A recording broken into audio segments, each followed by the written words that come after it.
Bismillahirrahmanirrahim.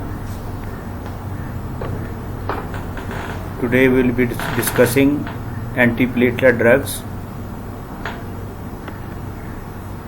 I am Dr. Muhammad Latif, Associate Professor of Medicine, AMDC. The learning objectives of the antiplatelet drugs include that at the end of the lecture you will be able to differentiate different classes of the antiplatelet drugs and their mechanism of actions. You will be able to understand their pharmacological effects, pharmacokinetics, their clinical uses, adverse effects of these antiplatelet drugs.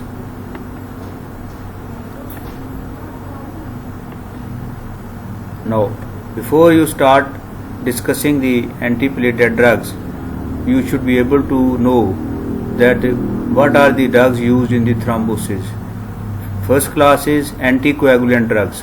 These are the drugs which prevent the clotting by inhibiting the clotting factors or the coagulation cascade. They are used in the prevention and treatment of the thrombosis. And antiplatelet drugs. These are the drugs which prevent and inhibit the platelet activation and aggregation. They are used as prophylactic therapy in high risk patients of coronary thrombosis or cerebral thrombosis and other peripheral vascular diseases in which there is possibility of thrombosis. And then the third class is thrombolytics or fibrinolytics. They act by actually dissolving the existing or already formed thrombi or emboli, and they are used in the treatment of the thrombosis.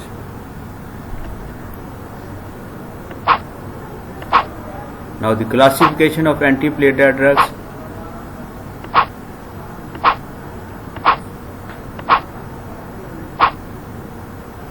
First of all, the arachidonic acid pathway inhibitors.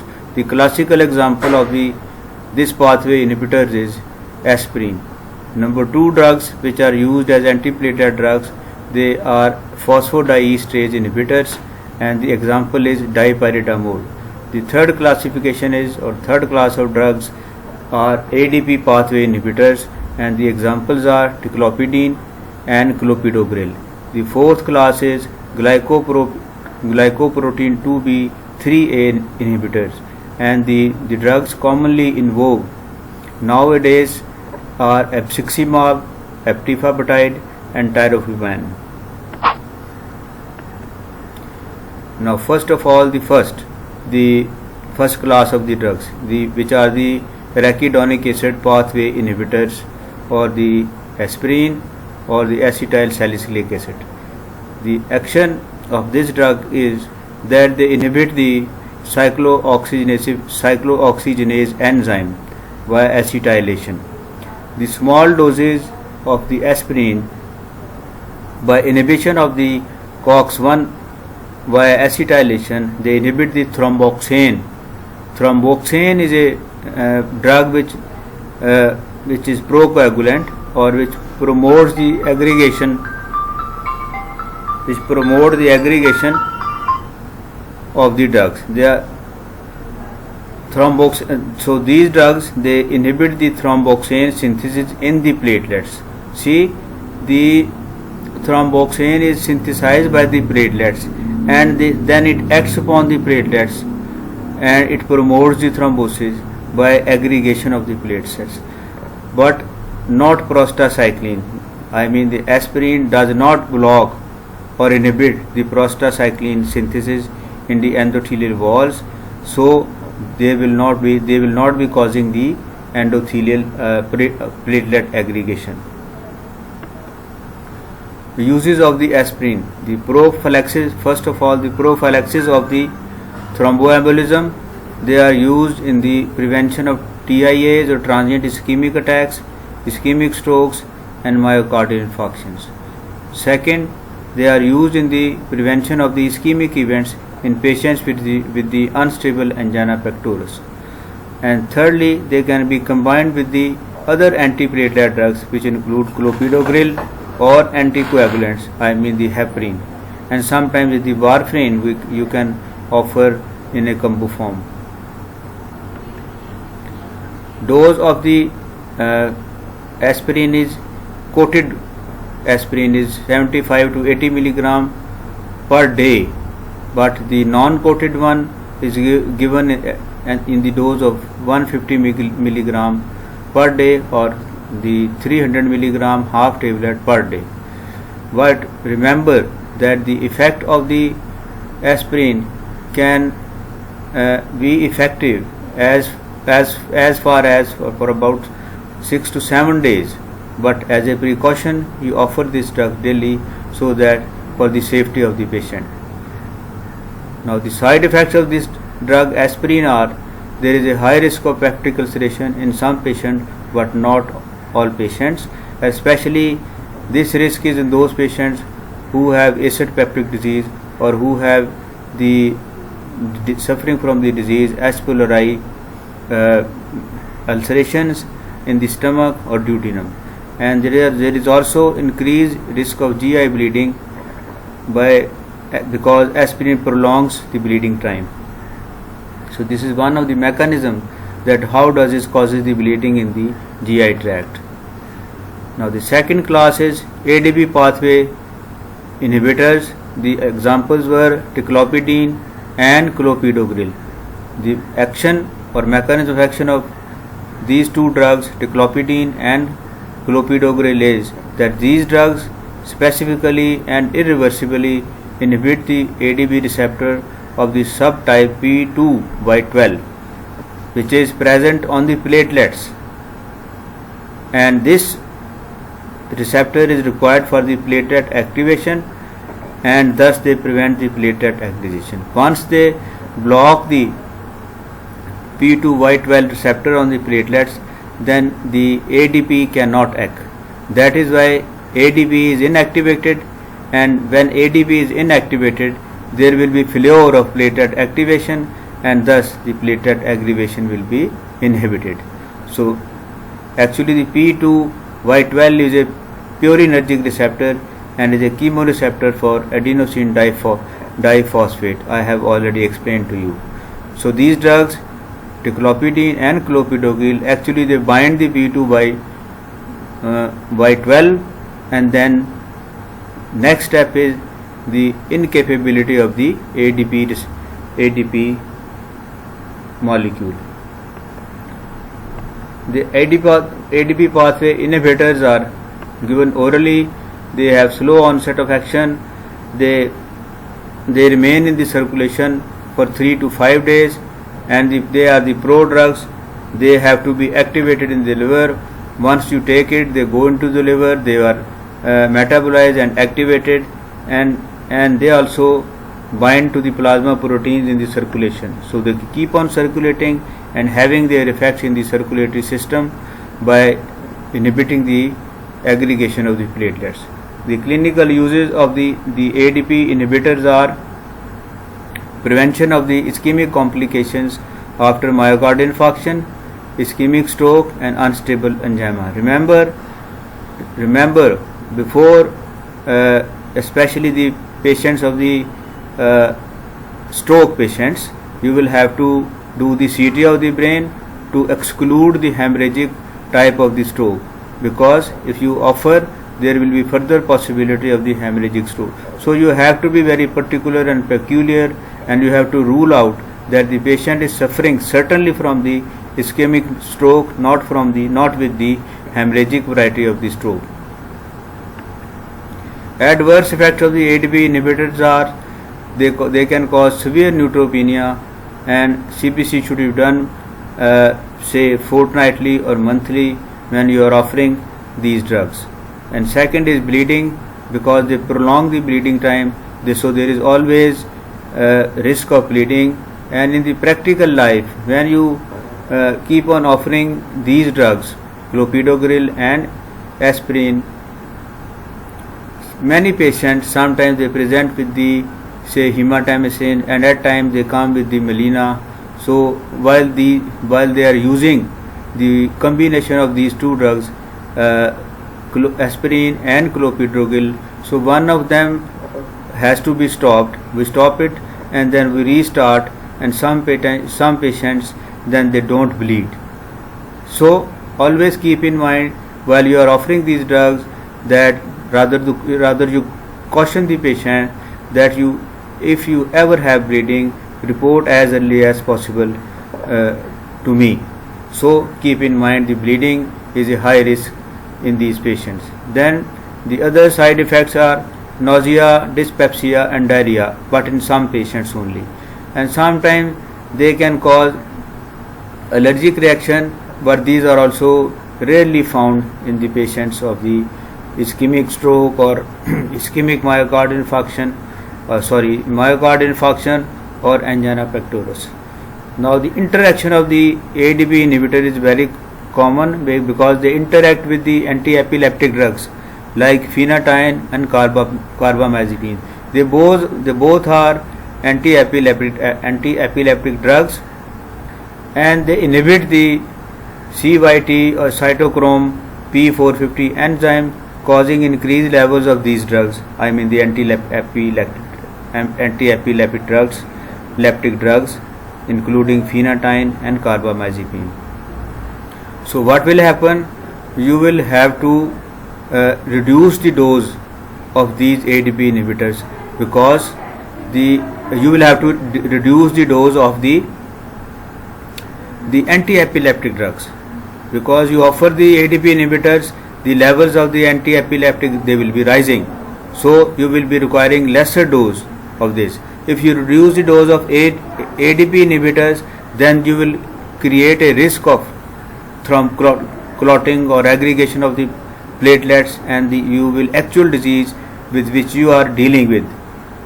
Then you will be creating a problem in treatment of that disease. I mean these angina pectoris, myocardial infarction and the ischemic stroke.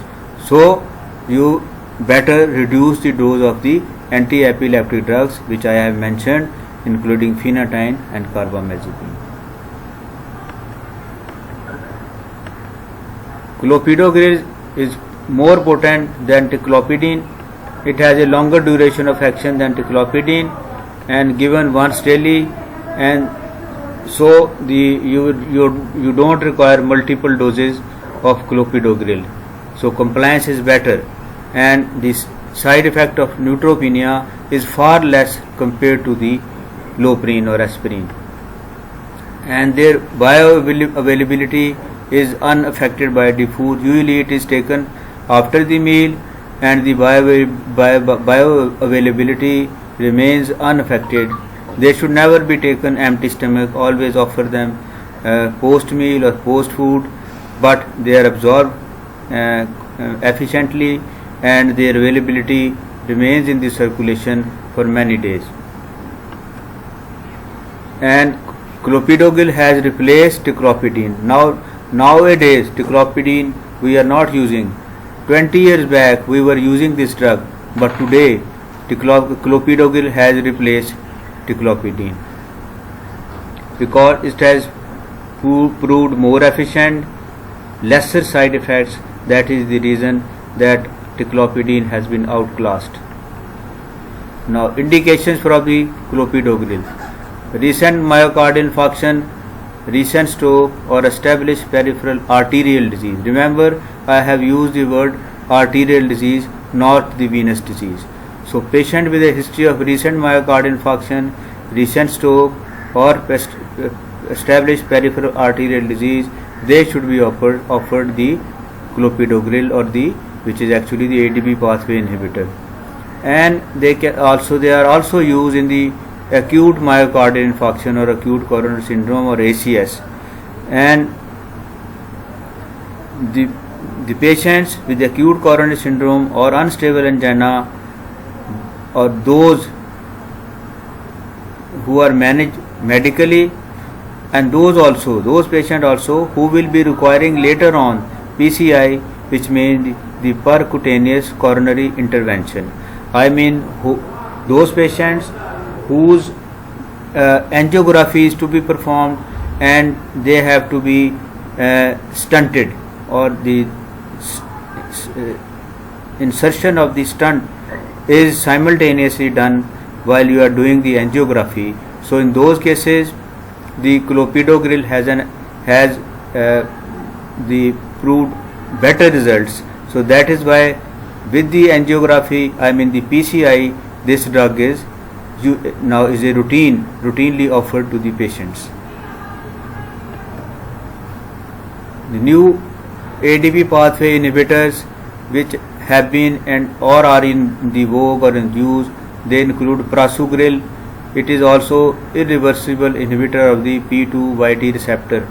I remember I told you earlier that these are the receptors, purinergic receptors, chemoreceptors found at the surface of the platelets. They are blocked by these drugs and they incapacitate the ADP. So similarly, the ticagrelor is being used in the Western countries, but it has also been replaced and outclassed by the clopidogrel, because the clopidogrel is superior to ticlopidine, prasugrel and ticagrelor.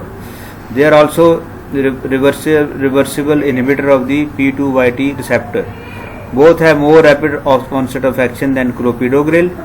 Both drugs do not need hepatic activation and platelet aggregation inhibition.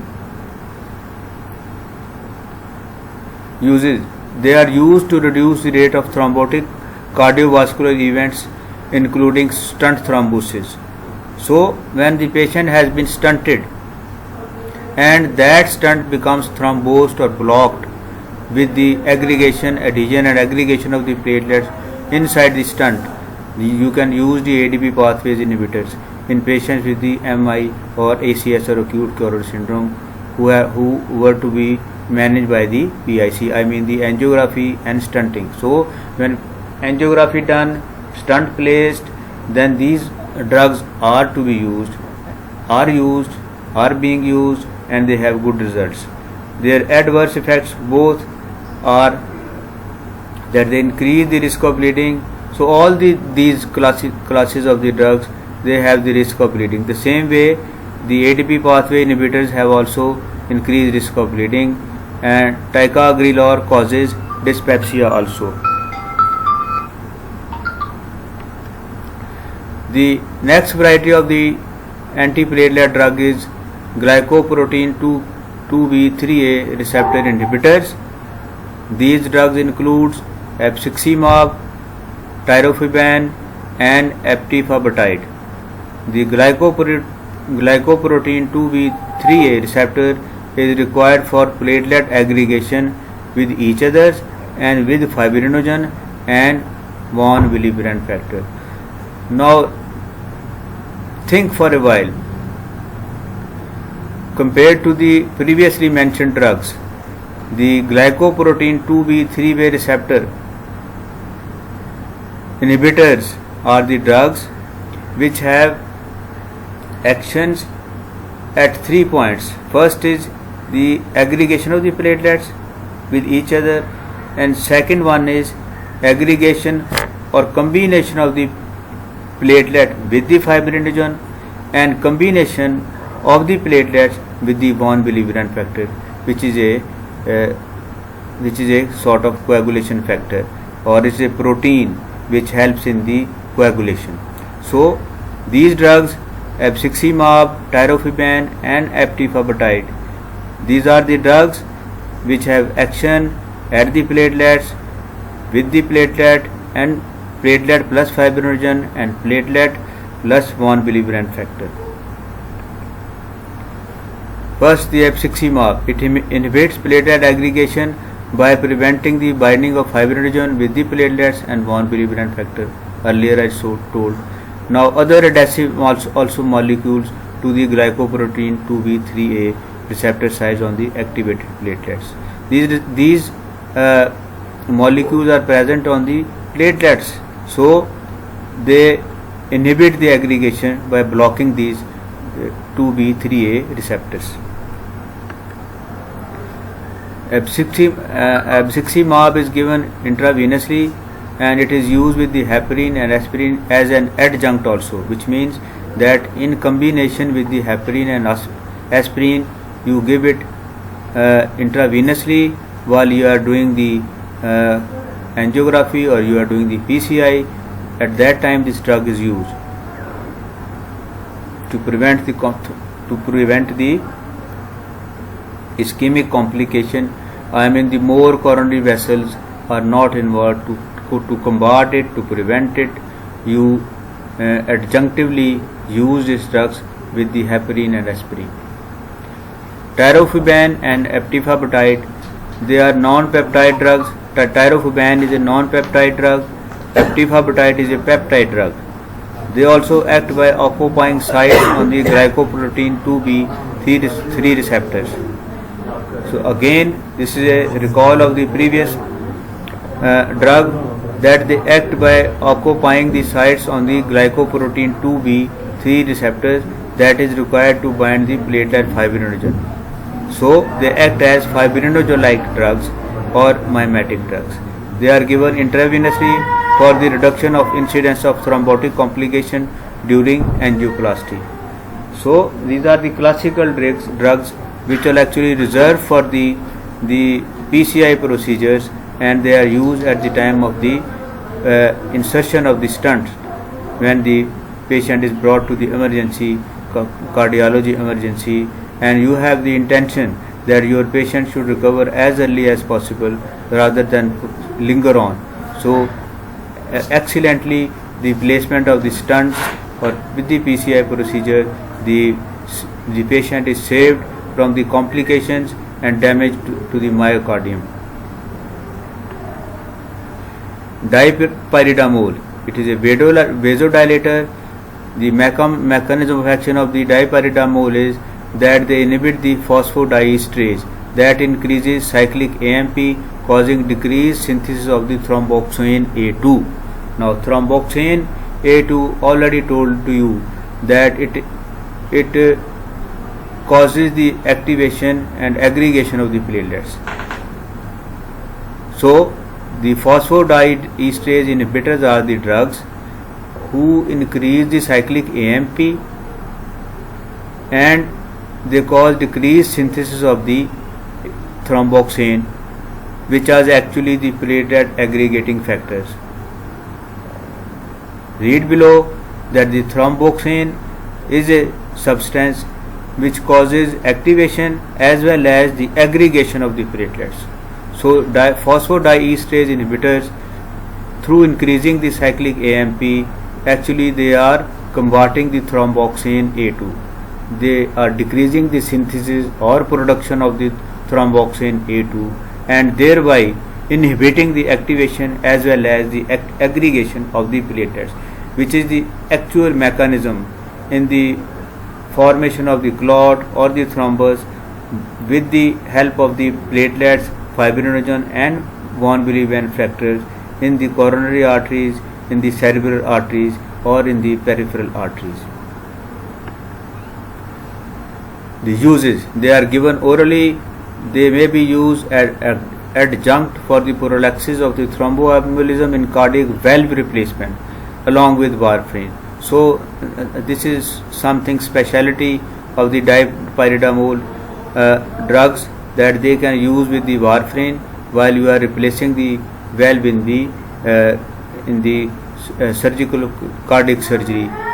So secondary, they can secondarily prevent the stroke and TIAs along with aspirin. So the benefit of dipyridamole is that they can use in the cardiac surgery with warfarin, and secondarily they can use in the prevention of the ischemic stroke and TIAs along with the aspirin. They have very little adverse effects, which include headache and postural hypotension, but the rate of causation of these adverse effects is very less. I mean the incidence of headache and postural hypotension is very less, not to every patient.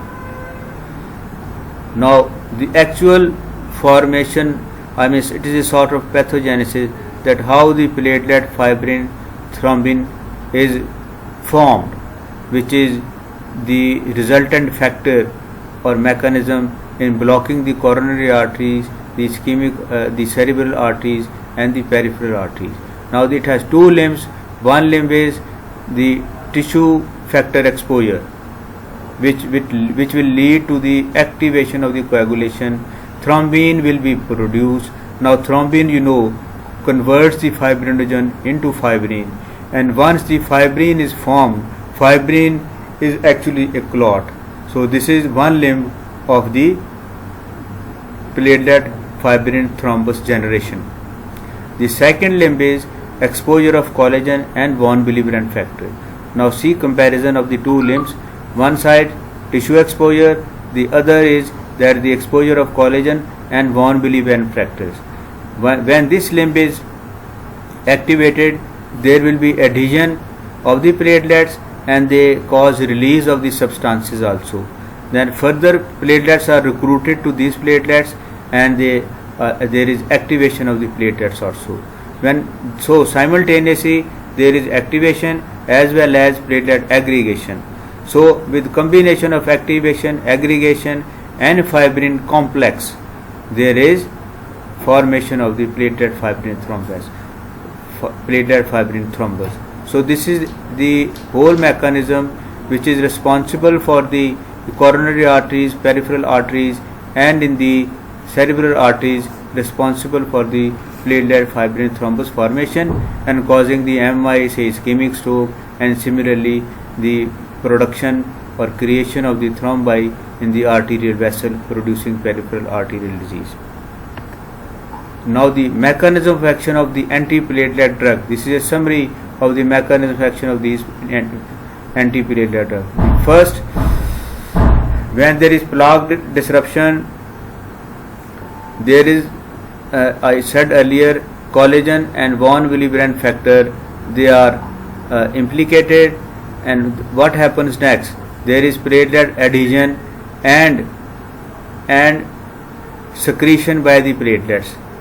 When secretions by the platelets are, one is ADP.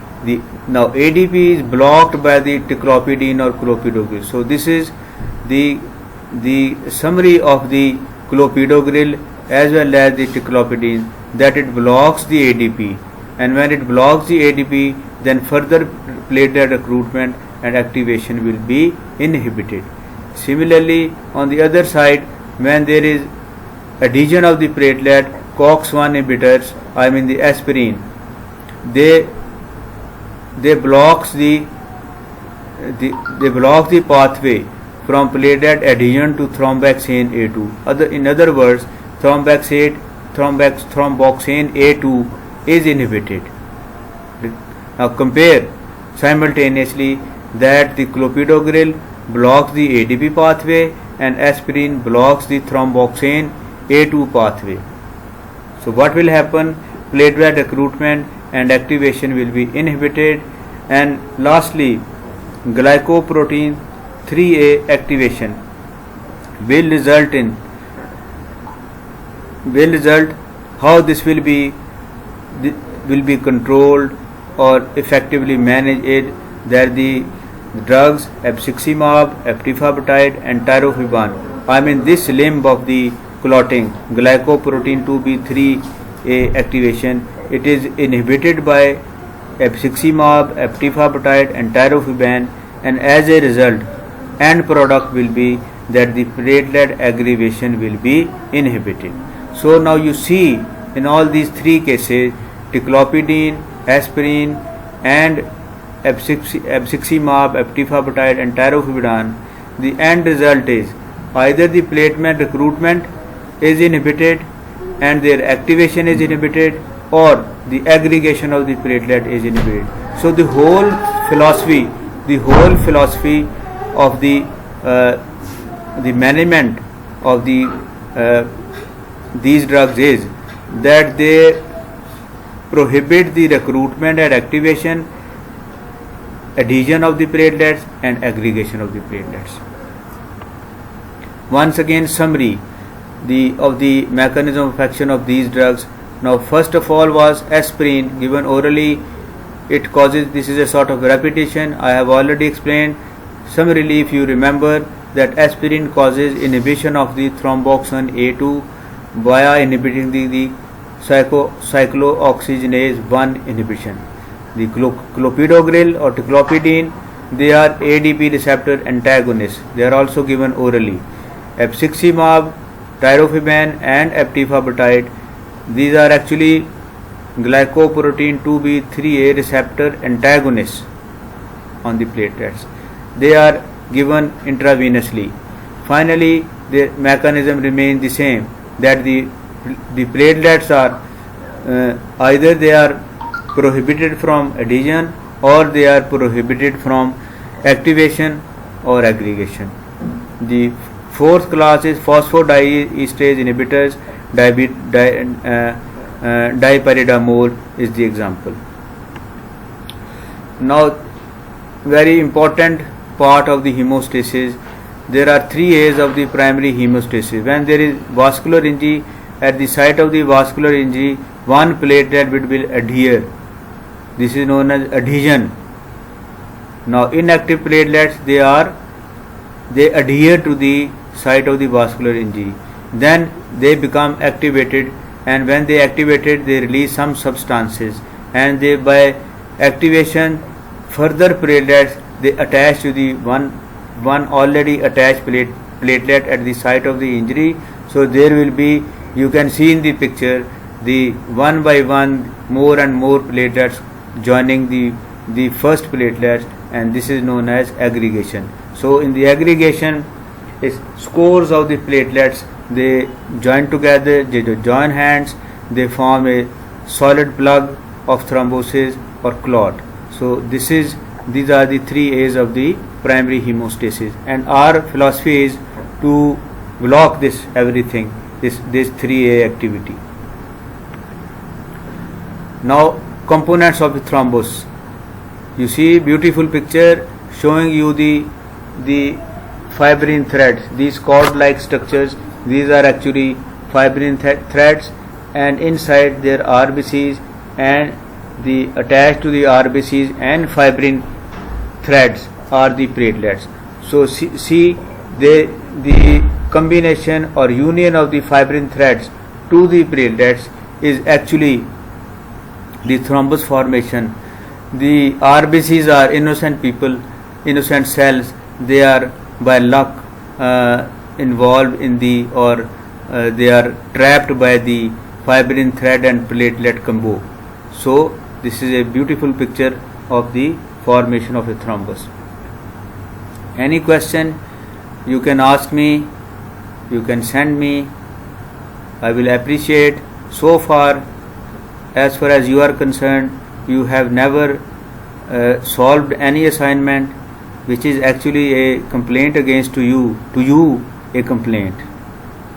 The beauty of the complaint is that is a complaint to you, not to somebody senior. So I will be waiting for any questions from you. The message is that never ever give up.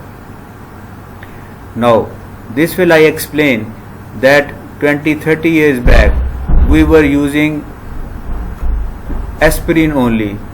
I mean the arachidonic pathway inhibitor. We waited for some years, then the ticlopidine appeared on the horizon, and this drug was used remained in vogue for many years, but ultimately it was eliminated because it was not as efficient as the clopidogrel. So clopidogrel replaced the ticlopidine.